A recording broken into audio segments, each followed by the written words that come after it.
जय श्री राम कृष्ण हरि साईं राम जी। सभी साईं भक्तों को कैसे हैं आप। मेरा साईं रखवाला चैनल पर आप सबका स्वागत है और आशा करती हूँ कि बाबा की कृपा से आप सभी लोग अच्छे होंगे और स्वस्थ होंगे।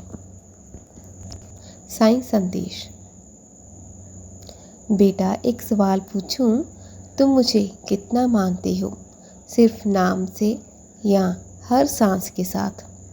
आज का ये साईं संदेश किसी को जज करने के लिए नहीं, बल्कि खुद से ये सवाल करने के लिए है, मैं बाबा को कैसे और कितना मानता हूँ। क्योंकि मानना सिर्फ पूजा करना नहीं, मानना मतलब उनके अस्तित्व को अपनी ज़िंदगी में उतार लेना। बहुत लोग कहते हैं मैं बाबा को मानता हूँ या मानती हूँ, लेकिन जब छोटी सी मुश्किल आती है तो सबसे पहले हम घबरा जाते हैं, शक करने लगते हैं और सोचते हैं बाबा ने मेरी सुनवाई क्यों नहीं की। मैं तो बाबा को इतना मानता हूँ, फिर भी बाबा ने मेरी नहीं सुनी, ऐसा क्यों? ऐसा कहते हैं ना। साईं बाबा कहते थे, अगर तुम सिर्फ सुख में मुझे याद करोगे तो तुम्हारी आस्था अधूरी है, तुम्हारी आस्था अधूरी है। भगवान को दिल से मानने का मतलब है, चाहे हालात परिस्थिति हमारे खिलाफ हो, फिर भी ये भरोसा रखना कि जो हो रहा है वो मेरे भले के लिए ही हो रहा है। इसको कहते हैं पूर्ण आस्था। अपने भगवान पर सबूरी रखना, विश्वास रखना, यही कहलाती है सच्ची भक्ति।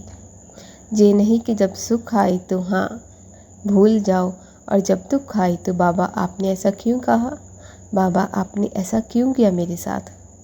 ऐसा होता है ना, बहुत बार होता है। और बहुत सारे कमेंट भी आते हैं कि बाबा मेरी सुनते नहीं हैं, बाबा बस नाम के ही बाबा हैं, बाकियों की सुनते हैं, मेरी क्यों नहीं सुनते, मेरे साथ कोई चमत्कार नहीं करते, मेरी नौकरी नहीं लगवाते, पता नहीं क्या क्या कहते हैं।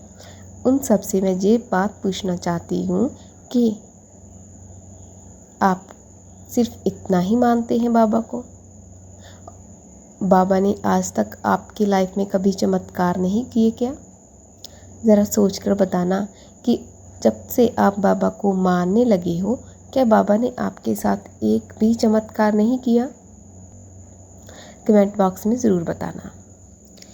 क्या हम भगवान को सिर्फ मंदिर में मानते हैं या फिर अपने हर काम में? अगर हम भगवान को सिर्फ पूजा के समय याद करते हैं तो ये रिश्ता अधूरा है। लेकिन अगर हम उन्हें अपने फैसलों, अपने रिश्तों, अपने कामों में शामिल करते हैं तो ये है असली श्रद्धा।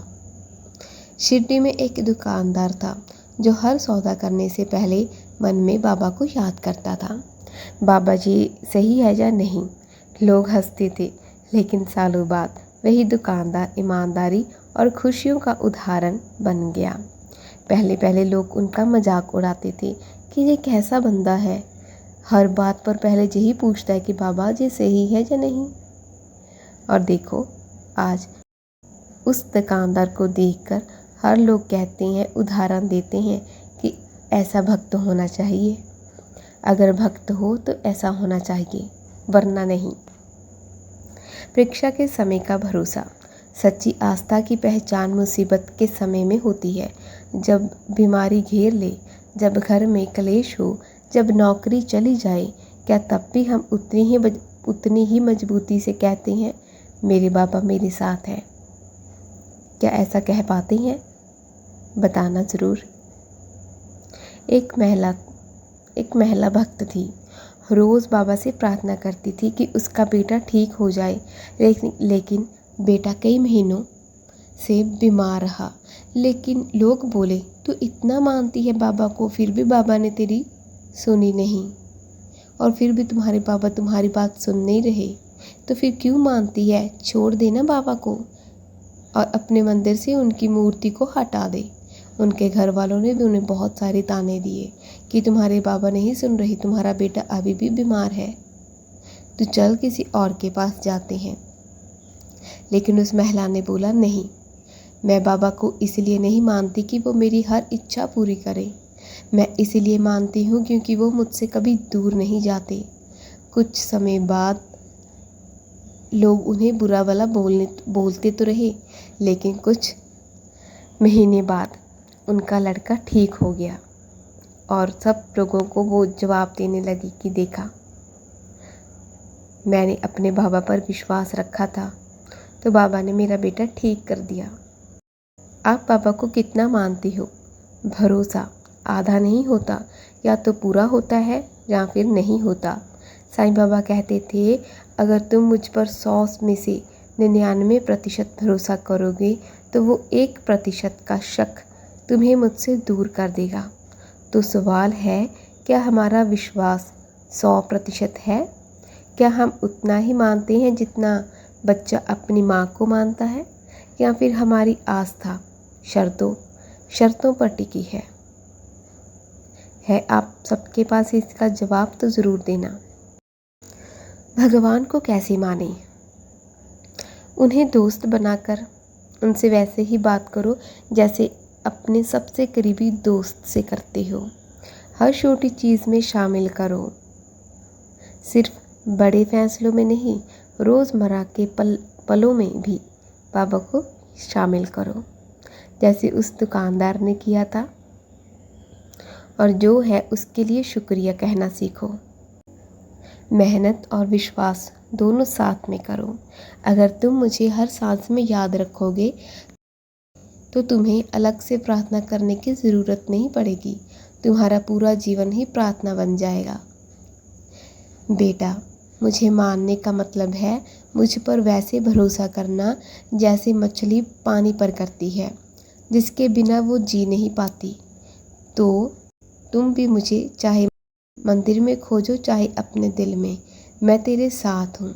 और जिस दिन तू मुझे 100% मान लेगा, उस दिन तेरे डर, तेरे दुख, तेरी चिंता सब खत्म हो जाएगी। आप बताइए, बाबा को कैसे मानोगे और कितना मानेंगे? 100% बाबा को मानोगे क्या? अगर मानोगे तो आप कभी भी ये मत कहिएगा कि बाबा ऐसा मेरे साथ क्यों हुआ, बाबा ऐसा मेरे साथ नहीं होना चाहिए था। क्या बाबा मेरी सुनते हैं? क्या बाबा मेरी इस बात को मानेंगे? तो ऐसा मत सोचना, क्वेश्चन नहीं, आंसर देना विश्वास के साथ। हाँ, बाबा मेरी सुनते हैं। हाँ, बाबा मेरी हर बात का जवाब देंगे। हाँ, बाबा मुझे हर कष्ट से मुक्त करेंगे। हाँ, बाबा मेरे साथ हैं।